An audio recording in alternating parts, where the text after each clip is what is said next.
Vamos falar do Teorema de Pitágoras. O Teorema de Pitágoras é aplicável apenas em triângulos retângulos. O que são triângulos retângulos? São triângulos que têm um ângulo interno igual a 90 graus.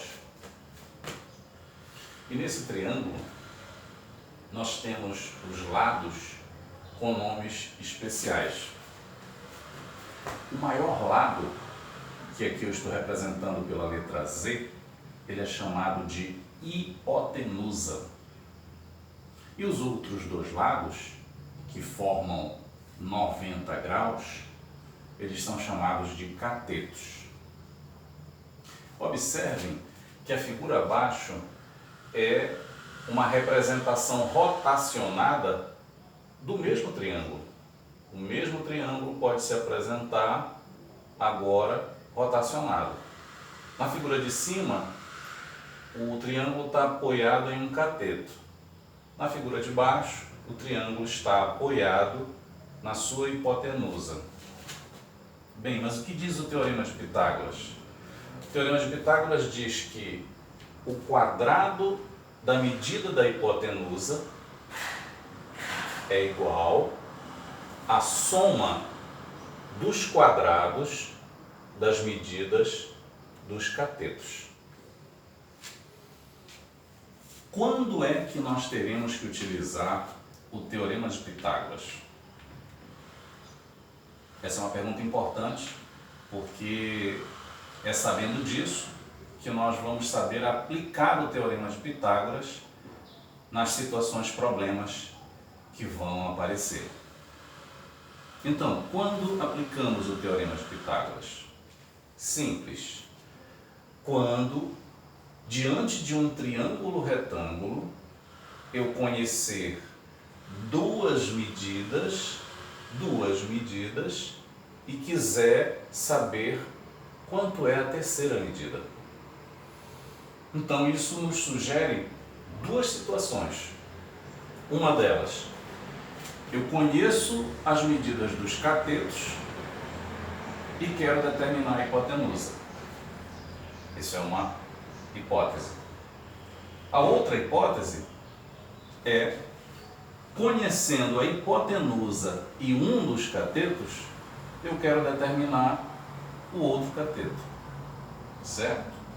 Eu chamo a atenção disso porque na solução dos problemas nós vamos operar um pouquinho diferente, não é?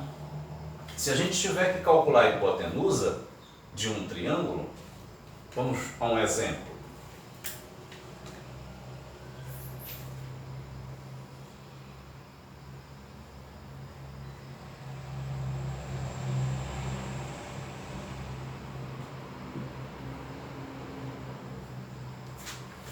Um exemplo prático.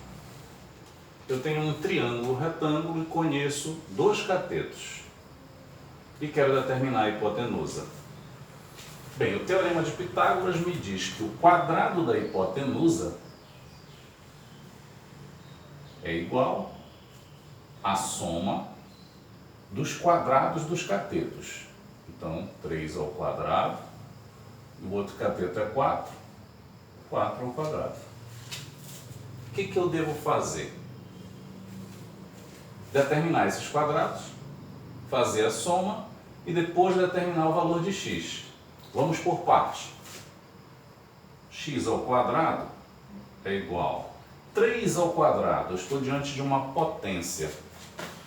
E uma potência a gente resolve multiplicando a base por ela mesma quantas vezes o expoente mandar.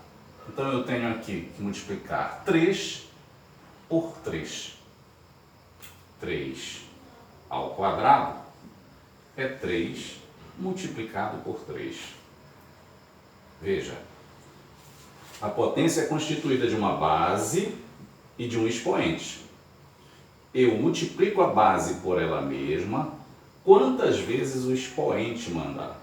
O expoente está dizendo para eu multiplicar a base por ela mesma 2 vezes. Então está aqui, 1 vez, 2 vezes. O resultado disso Muito simples. 9.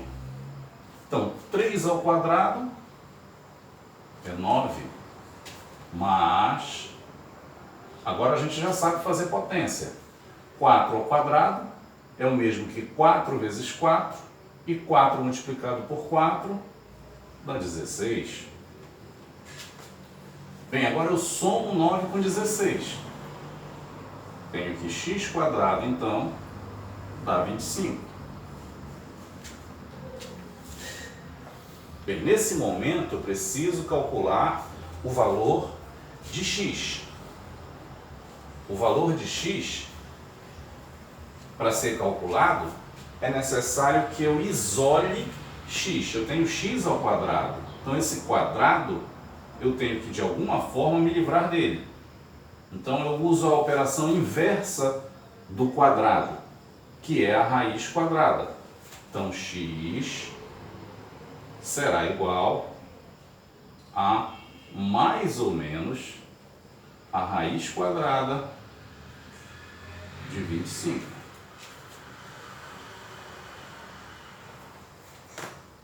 X, então, é mais ou menos 5. A raiz de 25 é 5. Uma observação importante. Quando eu tirei a raiz quadrada, eu coloquei mais ou menos. Isso gerou para mim duas respostas. Eu tenho aqui no final duas respostas possíveis. Uma das respostas é o 5 positivo, que a gente pode representar colocando 5 apenas, sem o sinal de mais. E a segunda resposta é menos 5.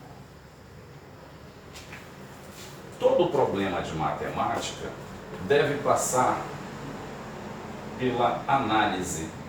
Depois que nós calculamos os valores das grandezas envolvidas, a gente faz uma análise e vê se realmente é possível que essa hipotenusa possa medir 5 e se é possível ela medir menos 5.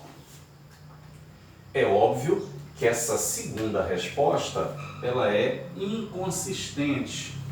Por que ela é inconsistente? Porque a gente estaria diante de uma medida de comprimento negativa. E isto não é verdade. Portanto, a medida da hipotenusa neste triângulo é 5. E aqui eu faço uma observação final. Vou desenhar uma outra cor. O que nós obtivemos aqui? Nós obtivemos o seguinte: um triângulo muito especial que vai nos acompanhar a vida inteira em matemática, que é o triângulo pitagórico elementar. Esse triângulo nós devemos tê-lo em mente porque ele facilita muito a nossa vida. 3, 4, 5. Chamado de triângulo pitagórico elementar porque suas medidas são os menores inteiros consecutivos. Guardem essa informação. Ela vai ser importante na matemática a seguir, importante na física, importante na vida. Na engenharia também se usa isso. Em outro momento a gente faz mais um comentário sobre triângulo retângulo e a utilização, a facilitação que esse triângulo nos fornece.